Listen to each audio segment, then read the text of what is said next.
Archaeology department ಅವ್ರಿಗೆ ಒಂದು ಆದೇಶ ಅದ, ನಿಮ್ಮ ಇದ್ರೊಳಗಿದ್ದಂತ ಸುಪ್ರೀಂ ಕೋರ್ಟ್ನ ಆದೇಶ ಅದ, ಅಲ್ಲಿ ಯಾರ್ಯಾರು ಅತಿಕ್ರಮ ಮಾಡ್ಯಾರ ಅವ್ರು ಹೊರಗೆ ಹಾಕ್ರಿ ಅಂತೇಳಿ. ಅದನ್ನ ಅವ್ರು ಮಾಡ್ತಾ ಇಲ್ಲ. ನಮಗೆ ಪೂಜೆ ಮಾಡ್ಲಿಕ್ಕೆ ಅಲ್ಲಿ ತಡೆ ಹಿಡಕತ್ತ, ನಮಗೆ ಯಾಕಂತ ಗೊತ್ತಾಗ್ಬೇಕು.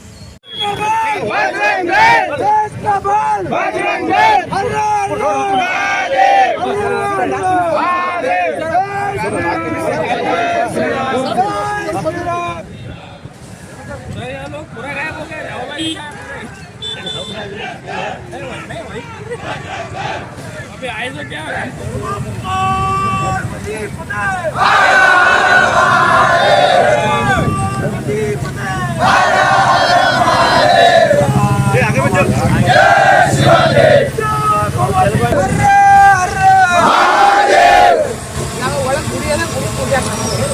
ಡಿಪಾರ್ಟ್ಮೆಂಟ್ ಅವ್ರಿಗೆ ಒಂದು ಆದೇಶ ಅದ, ನಿಮ್ಮ ಇದ್ರೊಳಗಿದ್ದಂತ ಸುಪ್ರೀಂ ಕೋರ್ಟ್ನ ಆದೇಶ ಅದ, ಅಲ್ಲಿ ಯಾರ್ಯಾರು ಅತಿಕ್ರಮ ಮಾಡ್ಯಾರ ಅವ್ರು ಹೊರಗೆ ಹಾಕ್ರಿ ಅಂತೇಳಿ.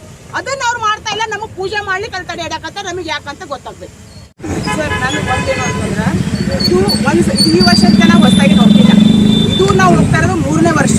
2 ವರ್ಷ ಆಲ್ರೆಡಿ ನಾವು ಅಲ್ಲಿ ಹೋಗಿದ್ದೀವಿ, ಪೂಜೆನೂ ಮಾಡಿದ್ದೇವೆ. ಈ ವರ್ಷ ಈ ರೀತಿ ಯಾಕೆ? 1 ಪಾಯಿಂಟ್. 2ನೇ ಪಾಯಿಂಟ್ ಏನು ಅಂತಂದ್ರೆ, ಆರ್ಕಾಲಜಿ ಡಿಪಾರ್ಟ್ಮೆಂಟ್ನವರು ಅಲ್ಲಿ ಪೂಜೆ ಅವಕಾಶ ಮಾಡಿ ಕೊಡಬೇಡ ಅಂತ ನಿಮ್ಗೆ ಲೆಟರ್ ಬಂದದಂತೆ. ಇದು ನಮಗೆ ಸುದ್ದಿ, ನಿಜಾನ ಸುಳ್ಳು ನಮಗೆ ಗೊತ್ತಿಲ್ಲ. ನೀವು ಅದನ್ನ ಎಕ್ಸ್ಪ್ಲೇನ್ ಹೇಳಬೇಕು, ಕೊಟ್ಟಿದ್ದು ನಿಜಾನ ಸುಳ್ಳು ಅಂತ. ನಾನು ಅದೇ ಆರ್ಕಾಲಜಿ ಡಿಪಾರ್ಟ್ಮೆಂಟ್ ಅವ್ರಿಗೆ ಏನು ಕೇಳ್ತೀನಿ ಅಂತಂತಂದ್ರೆ, ಅಲ್ಲಿದ್ದಂಥ ಗುಡಿಯನ್ನ first of all archaeology department ಅವರು ಇದನ್ನ ಎಕ್ಸೆಪ್ಟ್ ಮಾಡ್ಕೊತಾರೆ. ಇದು ಏನದ ಆರ್ಕಾಲಜಿ ಡಿಪಾರ್ಟ್ಮೆಂಟ್ ಅಂಡರ್ ಬರುತ್ತೆ, ನಿಜಾನ ಸುಳ್ಳ ಬರುತ್ತಲ್ಲ.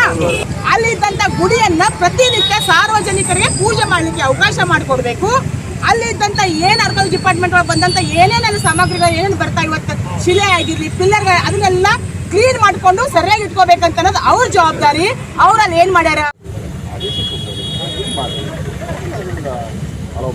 ನಮ್ಮ ಕೆಲಸ ಕಾನೂನು ಪಾಲನೆ ಮಾಡಿ. ನೀವು ಅವು ಇವೆಲ್ಲ ಹೇಳಿದ್ರೆ ನಾವು ಏನು ಇದನ್ನು ಮಾಡೋಕ್ಕಾಗಲ್ಲ. ಕಾನೂನು ಪಾಲನೆ ಮಾಡೋದು ನಮ್ಮ ಕೆಲಸ. ನಿಮ್ಮ ಪರವಾಗಿ ಕಾಲಿದ್ದು ನಾವು ಪಾಲನೆ ಮಾಡ್ತೀವಿ. ಯಾರ ಪರವಾಗಿ ನಮ್ಮ ಈ ದೇಶದಲ್ಲಿ ಕಾನೂನು ಪಾಲನೆ ಮಾಡೋದು ಕೆಲಸ ನಾವು ಪಾಲನೆ ಮಾಡ್ತೀವಿ. ದಯಮಾಡಿ ನೀವು ನಮ್ಗೆ ಹೋಗ್ಬೇಕು.